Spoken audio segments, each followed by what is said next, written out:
വാത്സല്യലാളനം കേൾക്കുവാനാകാതെ കണ്ണീരിലാഴുന്നു ബാല്യം.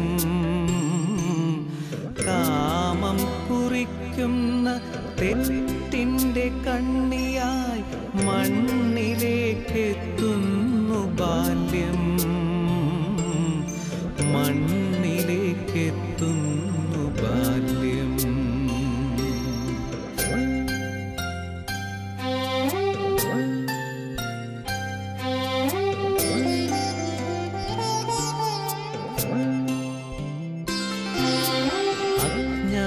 അജ്ഞാതമാകുന്ന ഭാവിയെ കണി കണ്ട് ഭാരം ചുമക്കുന്നു ബാല്യം. അജ്ഞാതമാകുന്ന ഭാവിയെ കണി കണ്ട് ഭാരം ചുമക്കുന്നു ബാല്യം. വിലപേശുവാൻ മാത്രം അറിയുന്ന മർത്യരെ വിൽക്കുവാനിന്നുണ്ടു ബാല്യം, വിൽക്കുവാനിന്നുണ്ടു ബാല്യം, വിൽക്കുവാനിന്നുണ്ടു ബാല്യം.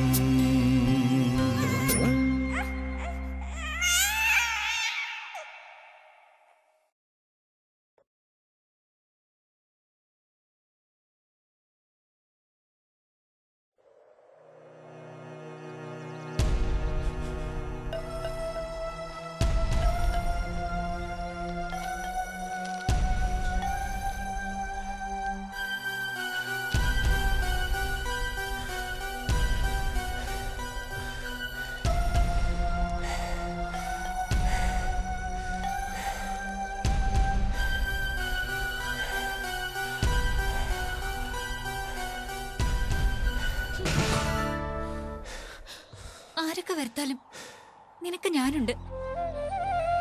ഈ ലോകം നിന്നെക്കുറിച്ച് എന്ത് ധരിച്ചാലും എനിക്കറിയാം എന്റെ സിഞ്ചോയ്ക്ക് അതിന് കഴിയില്ലെന്ന്. എന്തുകൊണ്ട്? മദ്യത്തിനും മയക്കുമരുന്നിനും പണം കണ്ടെത്താൻ, അല്ലെങ്കിൽ ആ കുഞ്ഞിന്റെ കഴുത്തിൽ കിടന്ന 1.5 പവൻ തങ്കത്തിന് വേണ്ടി, അതർവൈസ് ഏതോ പത്രത്തിൽ അച്ചടിച്ചു വന്നതുപോലെ എന്റെ രതിവൈകൃതങ്ങൾക്ക് പാത്രമാക്കാൻ. അതല്ലേ ശരി? Sincho no, killer, child killer. ഇനിയിപ്പോ ലീനിക്കും എന്നെ അങ്ങനെ വിളിക്കാം. സിഞ്ചോ പ്ലീസ്. നിന്റെ നെഞ്ചു പിടയുന്നുണ്ടല്ലേ? എടോ, മനോധർമ്മം അനുസരിച്ച് വാർത്തകൾ അച്ചടിച്ച് മത്സരിച്ച പത്രങ്ങൾക്കും ഈ സംഭവം പരമ്പരകൾ തീർത്താഘോഷിച്ച ചാനലുകൾക്കും ഹൃദയം തകർന്നു മരിച്ച എന്റെ അച്ഛനെ തിരികെ തരാൻ കഴിയുമോ? മകൻ തെറ്റ് ചെയ്തിട്ടുണ്ടെങ്കിൽ എന്ത് ശിക്ഷയും നൽകിക്കോളൂ എന്ന് നെഞ്ചുപൊട്ടി വിലപിച്ച എന്റെ അമ്മയുടെ തകർന്നുപോയ മാനസിക നില നേരെയാക്കി തരാൻ കഴിയുമോ അവർക്ക്?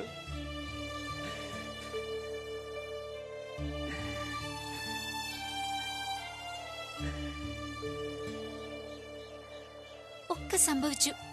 എല്ലാ അഗ്നിപരീക്ഷണങ്ങൾക്കും ശേഷം നിന്റെ നിരപരാധിത്വം കർത്താവ് തെളിയിച്ചില്ലേ? നിരപരാധിത്വം ഇനി എന്തിന്? താളം തെറ്റിയ അമ്മയുടെ മനസ്സിൽ ഇനി ഈ പുന്നാരമകൻ അപരാധിയല്ലെന്ന് തെളിയിക്കാൻ CBI സർട്ടിഫിക്കറ്റുകൾക്കാവുമോ? ഒക്കെ കൂടി തകർത്ത് കളഞ്ഞില്ലേടാ ഈ സിഞ്ചോയെ. ഇതൊന്നുമല്ല എന്റെ നെഞ്ചിലെരിയുന്ന വിഷയം. ആ കുഞ്ഞിപ്പോൾ എവിടെയാണെന്നുള്ളതാ.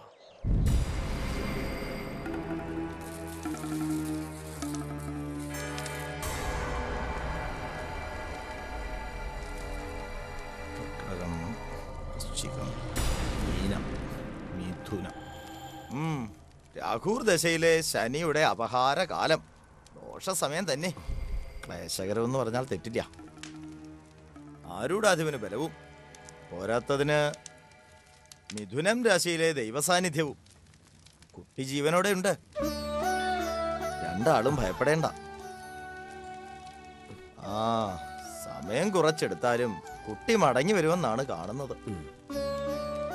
പിന്നെ കുജന്റെ ഒന്നിലെ സ്ഥിതി അല്പം പിശക. അതായത് ശരീരത്തിൽ അടയാളങ്ങളും പാടുകളും ഉണ്ടാവാം. ചാരവശാൽ അഗ്നിദോഷവും കാണുന്നുണ്ടേ.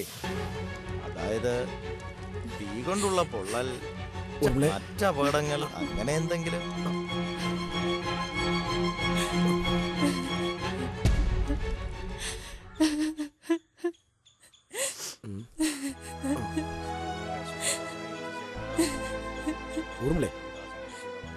എന്താ ഇത്? വേണ്ട, എനിക്കൊന്നും കേക്കണ്ട. എന്റെ കുഞ്ഞിനൊരു ഉറുമ്പ് കടിച്ചാൽ കൂടി സഹിക്കാത്ത ഞാനങ്ങനെ. എല്ലാറ്റിനും കാരണം അവൻ തന്നെയാ.